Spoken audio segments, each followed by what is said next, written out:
Gerador de senhas no Google.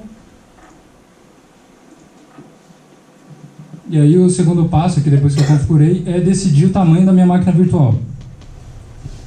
Então, quanto que eu quero pagar nessa máquina virtual? Então, vamos lá. Acho que o mínimo aqui que eu consigo pagar numa máquina virtual com Windows Server é o que eu falei, assim, esses R$390. Acho que é o mínimo. Isso aqui a gente está falando de sem suporte a SSD, o máximo 4 GB, 3 GB de memória, um CPU. Essa questão do CPU assim eu já ficaria meio na dúvida. Vamos ver uma com 2 CPUs aqui, quanto custaria.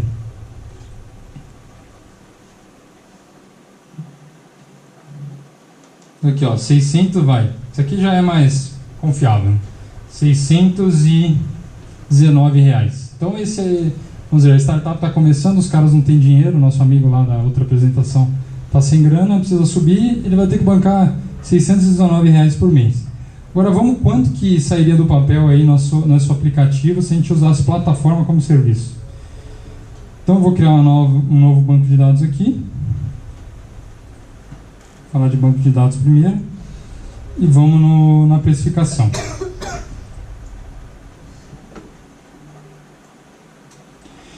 Então, banco de dados aqui, o mais simples possível. Ó, tem aqui a precificação. Então, o mais simples possível que eu consigo na camada básica, que assim, é bem básico mesmo, são R$20 por mês que eu consigo pagar. Agora, vamos dizer que a gente queira uma coisa melhor, R$60 por mês de banco de dados.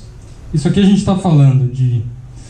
Deixa eu ver aqui, por que ele está dando mais?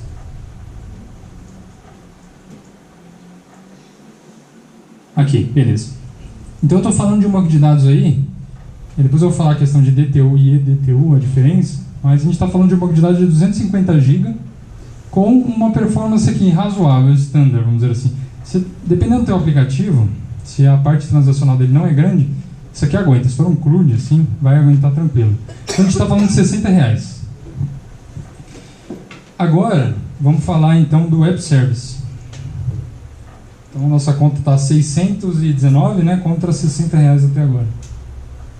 Vamos falar agora de App Service. Espera aí que não é App Service que a gente quer, é plano. Que eu vou comentar um pouquinho sobre isso. Mas vamos aqui, Scale Up.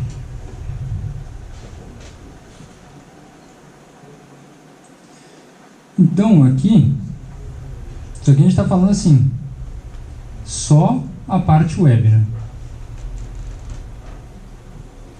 Eu tenho aqui, ó, dependendo do teu aplicativo, e esse aplicativo que eu criei, vamos usar com base no aplicativo que eu criei, você mandou uma mensagem, ele salva.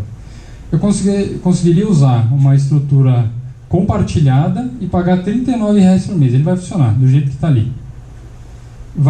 Ele tem domínios customizados, você poderia comprar um domínio lá no registro BR e classificar, então não ficaria .azure websites. E eu tenho 1 GB, e isso aqui 1 GB, não estou falando de banco de dados e nem file system, eu estou falando de arquivos de desenvolvimento. Assim, eu nunca fiz uma aplicação que tivesse 1 GB, talvez não tenha desenvolvido muito. Mas de arquivos de linguagem ali, 1 GB, é difícil. Beleza? Então a gente está falando de 600 contra aí 40, vai. 100, quer dizer. Agora, o que vai ficar difícil de mensurar é o storage account. Porque como eu falei, ele vai crescendo. Mas eu trouxe uma calculadora aqui. Vamos dizer que eu quero usar 1 GB. Então a gente está falando aqui de 1 GB de espaço lá para o meu log, né? 1 GB de log é bastante coisa, né? Dependendo. Então se eu quiser 1 GB aqui no armazenamento, contando com um monte de coisa que talvez eu nem use, que é a quantidade de gravações de dados. A gente está falando de 1000 aqui, que está incluso, né, no caso. Mas enfim, quanto que eu vou pagar por esse 1 GB? R$3,52. Então, ou seja, eu tirei o meu aplicativo do papel, em vez de pagar R$600, eu estou pagando aí 100 e pouquinho. Então a diferença aí é razoável, né? 6 vezes menos, né? 6 vezes mais para você colocar numa infraestrutura como serviço. Então, é isso que você ganha. Isso é uma das coisas que você ganha quando você toma essa decisão de migrar de infraestrutura como serviço para plataforma como serviço. Você otimiza os seus gastos.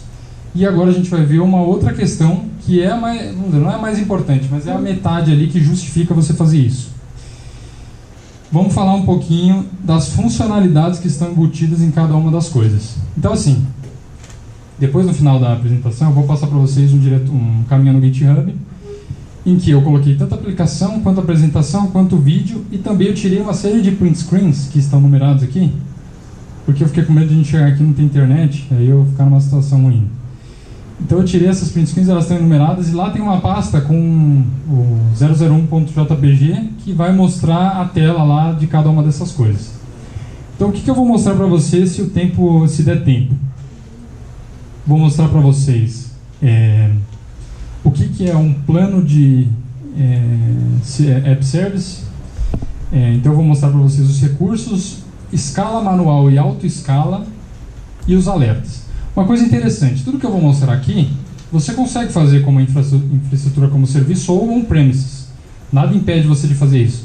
Mas aqui, vamos dizer que eu sou um desenvolvedor, ou eu sou um cara de negócios mesmo, que tem um pezinho ali na parte técnica. Eu mesmo vou lá, clico ali em alguns botões e está configurado. Então você consegue, assim, o que a MG8 conseguiu com isso? Eu consegui não ter pessoas 100% focadas em infraestrutura. Então tem vamos dizer, o DevOps lá. Tem pessoas que são assim, conhecem tudo isso, mas tem um pé a mais no desenvolvimento. Por quê? Eu facilitei a gestão de infraestrutura com isso aqui. Então vamos falar desses 3 pontos aqui, falando de App Service Plans. Falando do App Service em si, eu vou falar sobre backup, credencial de implantação, configuração, slots, domínios, SSL, MySQL em App e console. Falando de Storage Account, vamos falar a diferença de Standard e Premium, de blobs, os containers, files, vamos falar de File Share e Azure Store Explorer, Access Keys, que eu já comentei um pouquinho, Firewall e Backup. E sobre Azure SQL, vamos falar sobre camadas, backup e retenção de período prolongado, recursos e valores, georreplicação, firewall, auditoria e detecção de ameaças, e esse aqui é muito legal, tuning automático. Isso ajuda bastante ali, se você não tem um DBA, ou se você quer ter um DBA assim, mais focado em outras coisas, você consegue pedir para o Azure fazer um pouco, criar índices e outras coisas. Beleza? Então vamos colocar a mão na massa, só pegar um papel aqui.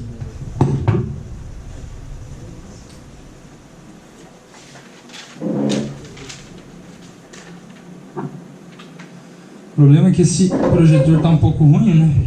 Então talvez prejudique um pouco a experiência, mas se ficar muito ruim de enxergar, vocês me avisam, a gente dá um jeito. Mas lá no GitHub vocês vão ter lá a opção de ver umas print screens, que aí vai tá legal. Então vamos primeiro falar de plano de serviço. O que é isso? Isso aqui é o quanto de hardware, vamos